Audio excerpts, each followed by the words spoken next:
Love by the villain লেখিকা লিজামণি পর্ব 34-এর bonus পর্ব। এত বড় বাড়িতে আমাকে একা রেখে চলে যেতে বুক কাঁপল না আপনার? অ্যানি ভয়ে একই জায়গায় ঘাপটি মেরে দাঁড়িয়ে থাকে। নিঃশ্বাসের ঘনত্ব বৃদ্ধি পেতে থাকে ধীরে ধীরে। পায়ের নিচের অংশ শিরশির করছে। 2-3 মিনিটের মধ্যে আর পায়ের শব্দ শোনা যাচ্ছে না, আর কারোর অস্তিত্ব অনুভব করতে পারছে না। অ্যানি ধীরে ধীরে মুখ থেকে হাত সরায়, ঠোঁট ভিজিয়ে কাপা শরীরটা কোনো রকম টেনে সামান্য পিছিয়ে যায়, ঘাড় ঘুরিয়ে পিছনে তাকায়। আবছা অন্ধকার, শুনশান নীরবতায় যেন পরিবেশটা সমসম হয়ে ওঠে। অ্যানি শুকনো ঢোক গিলে শরীরটা সামান্য নর্মাল করে। চারপাশে ভয় নিয়ে দৃষ্টি ঘোরায়, কারো অস্তিত্ব নেই। এত এত বডিগার্ডের মধ্যে কার সাহস হলো মিনারে ঢোকার, তাও আবার গ্যাংস্টার বসের মিনারে? অ্যানির শরীর থরথর করে কাঁপছে। প্রেতাত্মা বলতে কিছু নেই, সেটা সে মনে প্রাণে বিশ্বাস করে, কিন্তু এখন হৃদয় যেন অন্য কথা বলছে। মনে হচ্ছে একটা ছায়া তাকে ঘিরে ফেলেছিল। কেউ একজন ছিল, হয় মানুষ না হয় অন্য কিছু। অ্যানি আর দাঁড়ালো না, কোনো দিকে খেয়াল না করে দ্রুত পায়ে সিঁড়ি দিয়ে নিজের রুমের দিকে যেতে থাকে। মেহেরের রুমে উকি দিয়ে দরজাটা লাগিয়ে দেয়, নিজের রুমে গিয়ে দরজা লাগাতেও ভুলে যায়। শরীর থেকে ওড়নাটা খুলে বিছানায় ছুঁড়ে ফেলে দেয়। কপাল থেকে টিপ টিপ করে ঘাম ঝরছে। হার্টবিট প্রয়োজনের তুলনায় বেশি। টেবিলের ওপর থেকে পানির গ্লাস নিয়ে পুরোটা পানি গিলে ফেলে। অসাড় হয়ে আসা শরীরটাকে নিয়ে কোনো রকম বিছানার উপরে নিয়ে হেডবোর্ডে হেলান দিয়ে গুটিসুটি হয়ে বসে পড়ে। কোমরের মধ্যে স্পর্শ করা সেই ঘৃণ্য ছোঁয়ার কথা মনে হতেই ভয়ে শিউরে ওঠে। মন বলছে পুরোটা মিনার ঘুরে দেখতে, কে আছে এই মিনারে, কার এত স্পর্ধা হয় তাকে এমন অশালীন স্পর্শ করার। এই স্পর্শ নিতান্ত অশালীন ছিল। ঘৃণায় গা গলিয়ে আসে অ্যানির, মাথাটাকে হেলে দিয়ে চোখ বন্ধ করে ফেলে। আরিশ একাধারে নিকের ফোনে কল দিয়ে যাচ্ছে, প্রতিটা কলেই কেটে দেওয়া হচ্ছে। আরিশ রেগে কিছুটা বিশ্রীগালি উচ্চারণ করে। নিকের ফোন থেকে মেসেজ আসে, বালাতে ফোন দিচ্ছিস কেন, মুডে আসি, ডিস্টার্ব করিস না। মেসেজের দিকে তাকিয়ে আরিশের চোখ ঝুলে আসে। পুরো শরীরে এখনো ব্যান্ডেজ করা এই ক্ষতবিক্ষত শরীর নিয়ে মুডে আসে? কোন মুডে থাকার কথা বলছে? আরিশ কপাল কুঁচকে কিছুক্ষণ চুপ থাকে। আচমকা কপালের ভাঁজ সোজা হয়ে আসে। ড্রাইভিং সিটে বসতে বসতে দাঁত পিষে বলে, শালা কন্ট্রোললেস, ভবিষ্যতে জং ধরবে দেখে নিস। আরিশ বিড়বিড় করতে করতে গাড়ির স্টিয়ারিং ঘোরায়। রাতের শুনশান নীরবতা পেরিয়ে বুলেট প্রুফ গাড়িটি আপন গতিতে চলতে থাকে। আরিশের কপালে এখনো চিন্তার ভাঁজ। শালা সত্যি যদি কন্ট্রোললেস হয়ে কিছু করে ফেলে? পুরো শরীরের ক্ষত এখনো তাজা হয়ে আছে। পানির স্পর্শ পেলে আরো সমস্যা হবে, কিন্তু কে গিয়ে বলে দিয়ে আসবে এই কথা? এখন যদি মিনারে গিয়ে ওর রুমে যায়, তাহলে আমার ভবিষ্যতে লালবাতি ধরিয়ে দিবে। গাড়িটা ধীরে ধীরে বাগানবাড়ির সামনে এসে থামে। আরিশ গাড়ি থেকে নেমে দ্রুত ফিঙ্গার টাচ করে ভেতরে প্রবেশ করে। ভেতরে ঢুকতে বিরক্তিতে চোখ সরিয়ে ফেলে। নাজলি রিভানে পা তুলে বসে আইসক্রিম খাচ্ছে। আরিশ দেখেও যেন দেখল না। মেজাজ এমনিতেই চটে আছে, তাই কোনো বাক্য ব্যয় না করে নিজের গন্তব্যের দিকে এগিয়ে যেতে থাকে। আরিশকে এত শান্ত দেখে নাজলি ঠোঁট বাঁকায়। আরিশের এত শান্ত ব্যবহার নাজলি হজম করতে পারছে না। এত শান্ত জীবন্ত ক্রিমিনালের বাচ্চাকে সে দিবে না। পদে পদে বিরক্ত করে জীবনটাকে বিষিয়ে তুলবে। এরপর সময় হলে গলাও টিপে ধরতে পারে।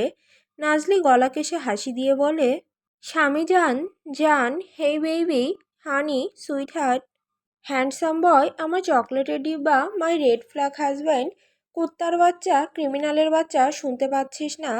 আরিশ প্রায় সিঁড়ি পার করে ফেলেছিল। নাজলের একটা কথাও সে কানে তোলেনি, কিন্তু শেষে এমন সম্বোধন শুনবে কল্পনাও করেনি। গালিগুলো মস্তিষ্কে আসতেই চোয়াল শক্ত হয়ে আসে। রাগে কাঁপতে থাকে পুরো শরীর। ঘাড় ঘুরিয়ে অগ্নিদৃষ্টি নিক্ষেপ করে। নাজলি বিরক্তি নিয়ে তাকিয়ে আছে আরিশের দিকে। আরিশ দাঁত পিষে ঠান্ডা অথচ ভয়ানক কণ্ঠে বলে, সাহস বেড়েছে?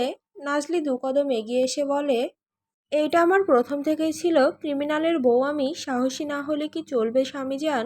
Just shut up stupid girl, এইসব ফাকিং হাজব্যান্ড সম্বোধন করলে থাপড়ে সোজা করব। আরিশ কর্কশ মেজাজে ধমকে ওঠে। নাজলি সামান্য কেঁপে উঠলেও নিজেকে সামলে নেয়। অধরে বাঁকা হাসি ফুটিয়ে বলে, সেই থাপ্পড়টাকে ভালোবেসে গ্রহণ করব? কত সাধনার পর আপনার হাতের ছোঁয়া পাবো, ভাবতেই শিউরে উঠছি। আরিশ কপাল কুঁচকে বলে, ভালোবেসে ভালোবেসে ফেললে নাকি আমাকে? নাজলি চোখ ছোট ছোট করে আরিশের পুরো শরীর স্ক্যান করতে থাকে। সাদা শার্টের সাথে কালো প্যান্ট, এক হাতে ব্লেজার ভাঁজ করে রাখা, জেল দিয়ে সেট করা সিল্কি চুলগুলো, খাড়া নাক, হালকা চাপ দাড়ি, ফর্সা মুখশ্রীর সাথে গোলাপি ঠোঁট, এটা মোটেও গোলাপি নয়, মূলত এটা কোন কালার সেটা ঠাহর করতে পারল না। এক দেখাতে যে কেউ এই পুরুষটাকে সুদর্শন বলবে। সে যতই বুড়ো বুড়ো বলুক না কেন, লোকটা মারাত্মক সুন্দর। আফিমের মতো যে কোনো রমণীকে নিজের কাছে টেনে নিয়ে যাবে। তার জানা মতে গুন্ডা মাস্তানরা বেশিরভাগ বয়স্ক আর কালো, ভুঁড়িওয়ালা হয়। এইসব অমাবস্যার জগতে নিক আর আরিসের মতো ধবল রোগী কোথা থেকে আসলো? নাজলি আর কিছু দেখলো না, আরিসের কুঁচকে যাওয়া চোখের দিকে তাকিয়ে বলে, ভালোবাসার মতো এতটাও সুদর্শন নন আপনি। ধবল রোগীর মতো ফর্সা হলে হয় না, একটু সুন্দর হতে হয়। আরিশ জানতো এমন তেরা উত্তরই দেবে। এই মেয়ে তাকে নিয়ে প্রশংসা করবে ভাবাটাও ঠিক নয়। আরিশ ঠোঁট কামড়ে ধরে বলে, রাইট, সুন্দর হওয়ার জন্য ধবধবে ফর্সা হলেই হয় না, আর ঘোড়ার লেজের মতো লাল চুল হলেই হয় না, দেখতে এলিয়েন এলিয়েন দেখা যায়। নাজলি চোয়াল চেপে ধরে বলে, কাকে বললেন এই কথাগুলো? মিররের সামনে দাঁড়ালে প্রতিচ্ছবি ভেসে উঠবে, তখন কষ্ট করে দেখে নিও। নাজলি রাগে ফুঁসতে ফুঁসতে বলে, আপনার কাছে এগুলো ঘোড়ার চুল মনে হলেও এই চুলের প্রেমে হাজারো যুবক পড়েছে। আ আরিশ রাগান্বিত চোখে চায় নাজলির দিকে। চোখ দুটো জ্বলে ওঠে ক্রোধে। এক পা করে সামনে এগিয়ে আসতে থাকে। নাজলি অনেকটা জায়গায় পিছিয়ে যায়। আরিশ নাজলি দৃষ্টিতে দৃষ্টি রেখে এগিয়ে আসে। নাজলি একসময় ডিভানের উপর বসে পড়ে। আরিশ আর এগিয়ে গেল না। সামান্য ঝুঁকে ভেতরের রাগটাকে ধামাচাপা দিয়ে বলে, রাস্তার প্রস্টিটিউট ছিল নাকি? যে ছেলে দেখতো সেই ছেলে প্রেমে পড়ে যেত। নাজলির চোখ ছলছলে করে ওঠে, চোখে পানি চলে আসে। ঠোঁট কামড়ে কান্না আটকে বলে, লিমিট ক্রস করে ফেলছেন। আরিশ গম্ভীরতা টেনে বলে, বা সত্যি কথা বললেও চোখে পানি চলে আসে। নাজলি আর নিজেকে সামলাতে পারেনি, এক ঝটকায় আরিশের কলার চেপে ধরে। আরিশ চোখের পলক ফেলার আগে নাজলি আকস্মিক আরিশের গলায় কামড়ে ধরে। আরিশ চোখ খিচে ফেলে। নাজলি প্রায় 10 সেকেন্ডের মতো একই জায়গায় দাঁত বসিয়ে রাখে। মুখে নোনতা কিছু অনুভব হতেই আরিশকে ছেড়ে দেয়। কামড় দেওয়া জায়গায় বারবার লম্বা নখগুলো দিয়ে আঘাত করে বলে, প্রস্টিটিউট কেন বললি আমাকে? তাদের মতো ক্লাবে নাচানাচি করি নাকি পুরুষ নিয়ে ফুর্তি করি? চরিত্রের সার্টিফিকেট দেওয়ার আপনি কে? নাজলে কি সেটা আপনার ধারণারও বাইরে? দুর্বল নারী ভাবলে জীবনের চরম মূল্য চুকাবেন। আরিশ নাজলির হাতটা খপ করে ধরে ফেলে, রাগে কাঁপছে সে নিজেও। তুই তুকারি তার একদম পছন্দ নয়। তার উপর কামড়ে রক্তাক্ত করে ফেলেছে এইটুকু মেয়ে। কামড় দেওয়া জায়গা থেকে রক্ত বের হচ্ছে। নাজলি যেন এতে প্রচণ্ড খুশি হয়েছে। আরিশ নাজলির বাহু শক্ত করে ধরে চোয়ালটা চেপে ধরে। তুই তুকারি করছিস কোন সাহসে? দাঁতে এত শক্তি এসেছে কোথা থেকে? ভয় করেনি যদি আমি পাল্টা আক্রমণ করি? নাজলি কান্নারত চোখে বলে, রাস্তার প্রস্টিটিউট কেন বললেন? আরিশ চিবুকটা ধরে নাজলি তেজি মুখটার দিকে তাকালো। কেন জানি কণ্ঠটা নরম হয়ে আসে। শরীর জ্বালা করছে। নাজলি এক ঝটকায় আরিশের হাত সরিয়ে ফেলে। কণ্ঠে কাঠিন্যতা বজায় রেখে বলে, খদ্দের সেজে প্রস্টিটিউটদের কাছে যাওয়া আপনাদের স্বভাব। প্রস্টিটিউট সেজে খদ্দেরকে খুশি করা আমাদের স্বভাব নয়। অবশ্য নোংরার কিট কি করে বুঝবে মৌমাছির মর্ম? আরিশ নাজলির গলাটা চেপে ধরে ডিভানের সাথে চেপে ধরে। রাগে ফুসফুস করছে। নাজলি চোখে চোখ রাখে। আরিশ ঠোঁট এগিয়ে নিয়ে যেতেই নাজলি হাত দিয়ে নিজের ঠোঁট ঢেকে ফেলে। নিজের কাছে বাধা পেয়ে ক্রিমিনাল লিডার আরও খেপে যায়, হিংস্র গলায় বলে, হাত সরা। নাজলি আরও ভালোভাবে চেপে ধরে। মুচড়ামুচড়ি শুরু করে ছাড়া পাওয়ার জন্য। আরিশ তীব্র ক্রোধে নাজলির হাতটা জোর করে সরিয়ে নেয়। এরপর এক হাতে প্যান্টের বেল্ট খুলতে থাকে। আরিশকে প্যান্টের বেল্ট খুলতে দেখে নাজলির অন্তরাত্মা কেঁপে ওঠে। লোকটা প্যান্ট খুলছে কেন? নাজলি আর ভাবতে পারল না। আরিশ এক ঝটকায় বেল্ট দিয়ে নাজলির হাত বেঁধে ফেলে। নাজলি গলাকাটা মুরগির ন্যায় ছটফট করতে থাকে। কুত্তার বাচ্চা ছাড় বলছি। আরিশ নাজলি জামার একাংশ কাঁধ থেকে নামিয়ে ধমকে ওঠে, হারামজাদি চুপ থাক। আরিশের মুখে এমন অনাকাঙ্ক্ষিত শব্দে থতমত খেয়ে যায় নাজলি। কাপা গলায় বলে, কি কি কি করছেন? জামা খুলছেন কেন? তোর দেমাগ কমাচ্ছি। নাজলি আরও ছটফট করে ওঠে, আমাকে এখান থেকে যেতে দিন, দেমাগ এমনিতেই কমে যাবে, ছাড়ুন বলছি। চুপ। আরিশ ধমকে ওঠে। নাজলি পা নাড়িয়ে বলে, লুচ্চার বাচ্চা, ছাড়তে বলেছি আমি।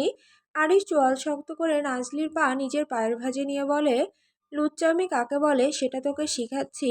ক্রিমিনাল লিডার আরিশের সাথে গলাবাজি করার ফল তো তোকে পেতেই হবে। নাজলি ভয়ে শুকনো ঢোক গিলে বলে, আমাকে স্পর্শ করলে ট্রাস্ট মি ভবিষ্যৎ মামায় ঠাডা পড়বে। ঠাডা তো অনেক আগেই ফেলে দিয়েছো। জীবনেও বাবা হতে পারবেন না। চুপ। আরিশ নাজলি ঠোঁট নিজের ঠোঁটের ভাঁজে নিয়ে নেয়। নাজলি এখনো সর্বশক্তি দিয়ে ছোটাছুটি করছে। আরিশ নাজলি ঠোঁটে চুমু খাচ্ছে কম, এতক্ষণে জমিয়ে রাখা ক্রোধটাকে ঢেলে দিচ্ছে। বিশালাকার লাল কালোতে আবৃত মিনারের আবছা আলোর ভেতরে কেউ প্রবেশ করে। ছায়া মানবটা ধীরে ধীরে একটা রুমের সামনে যায়, বাম হাতের সাহায্যে দরজা খুলে ভেতরে প্রবেশ করে। কোনো দিকে না তাকিয়ে তৃষ্ণার্তদের ন্যায় বিছানার দিকে যায়। খুব সাবধানতার সাথে আগলাতে চাচ্ছে মেয়েটাকে, কিন্তু আদৌ গ্যাংস্টার বসের স্পর্শে কি কোমলতা আছে? তার স্পর্শ মোটেও নরম নয়। মেয়েটির চুল সরিয়ে গলায় ঠোঁট ছোঁয়ায় শক্তভাবে। ঘুমের মধ্যে এনি ধরফরিয়ে ওঠে। এই স্পর্শ তার অতি পরিচিত, কিন্তু এত রাতে এখানে কি করছে? কেমন আছে ওনার শরীর? কেন যেন মনে হচ্ছে এই বুকটা তার আশ্রয়স্থান। এতক্ষণে জমিয়ে রাখা ভয়টাকে বিসর্জন দিতে ইচ্ছে করছে, কিন্তু এই বুকের মালিক একটা নরকের কীট, যে অমানুষে পরিণত হয়ে আছে। কিন্তু এই লোক এখানে কি করছে? ওনার তো বেড রেস্টে থাকার কথা। সেদিনের আঘাতে ক্ষতবিক্ষত হওয়া রক্তাক্ত বক্ষটা অ্যানির চোখে ভেসে ওঠে। বিশ্রীভাবে রক্ত ঝরছিল বুক থেকে, অথচ লোকটা কেমন নির্বাক। সত্যি এই লোকের কোনো হার্ট নেই। অ্যানি নিকের বাহু থেকে নিজেকে সারানোর জন্য মরিয়া হয়ে ওঠে। নড়ে না ব্লাড রোজ। নিকের মাদক কণ্ঠে অ্যানির শরীর শিরশির করে ওঠে। অ্যানি বিরক্তি নিয়ে চোখ খিচে ফেলে। কখন নিকের অতীত নিয়ে ভাবতে ভাবতে ঘুমিয়ে পড়েছিল খেয়াল নেই। রাত কয়টা বাজে তার ধারণাও নেই। কি পাগলামো করছেন? তৃষ্ণার্ত আমি নড়াচড়া করে না, আদর করতে সমস্যা হয়। এমন আদরের কী প্রয়োজন যেখানে ক্ষণে ক্ষণে রক্তাক্ত হতে হয়? গ্যাংস্টার বসের স্পর্শে কোমলতা নেই। ফাকিং ব্লাড রোজ। যা পাবে সেটা শুধুই ক্ষত। অ্যানি এখনো চোখ বন্ধ করে আছে। নিকের এমন অদ্ভুত ব্যবহারে রেগে যাচ্ছে, কিন্তু নিকের শক্তির সামনে সে সবসময় তুচ্ছ। নিকের অবাধ্য হাত ধীরে ধীরে গভীর হতে থাকে। ঠোঁটের স্পর্শ ঘাড় থেকে ধীরে ধীরে নিচে নামতে থাকে। এক হাতে জামাটা টেনে খুলে ফেলে। অ্যানি হতভম্ব হয়ে যায় এত দ্রুত আক্রমণে।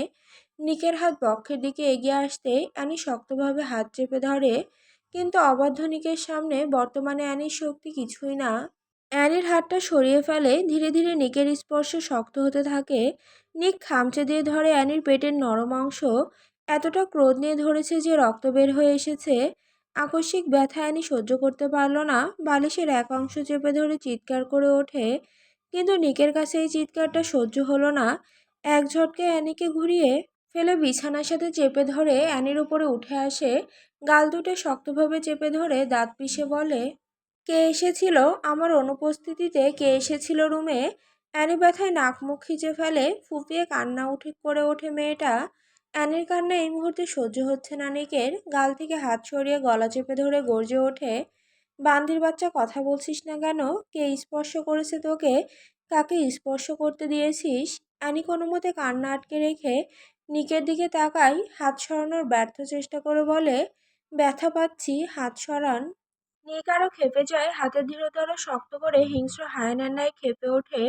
কান্না করলে থাপড়িয়ে কানের তালা ঝুলিয়ে দিব। সত্যি করে বল, কাকে ছুতে দিয়েছিস? কেউ স্পর্শ করেনি। নিক চোয়াল শক্ত করে ফেলে। মিথ্যা বলা শিখেছিস? চোখে চোখ রেখে মিথ্যা বলতে বুক কাঁপলো না? কাল থেকে আমি তোর কাছে আসিনি, সামান্য ছুঁইনি পর্যন্ত। কোমরের এই নখের আঁচড় এসেছে কোথা থেকে? তাজা রক্ত এখনো লেগে আছে।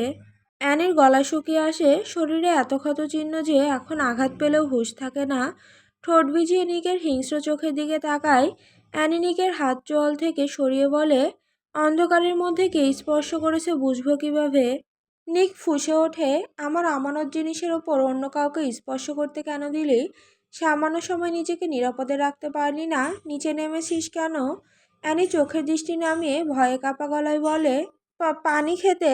নিক ঘন ঘন নিঃশ্বাস টেনে বলে, আর একটা মিথ্যা কথা উচ্চারণ করলে জিভ টেনে ছিঁড়ে ফেলবো। আর কোথায় কোথায় টাচ করেছে? অ্যানি মিনমিন সুরে বলে, শুধু কোমরেই। নিক নিজের চুল খামচে ধরে চেঁচিয়ে ওঠে, শালার জিন্দেগি, কেন জড়িয়েছিলাম এত দুর্বলতায়? নিক ছন্নছাড়া হয়ে চারপাশে তাকায়। ঠোঁট কামড়ে ধরে নিঃশ্বাস টানে। চোখ দুইটা জ্বলে ওঠে তীব্র ক্রোধে। ধ্বংসলীলায় মেতে উঠতে চাইছে এই মুহূর্তে।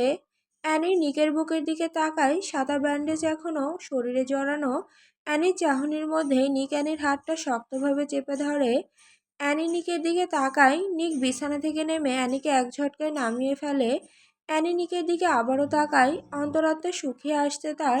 এই হিংস্র মানবটাকে তার অনেক চেনা হয়ে গিয়েছে।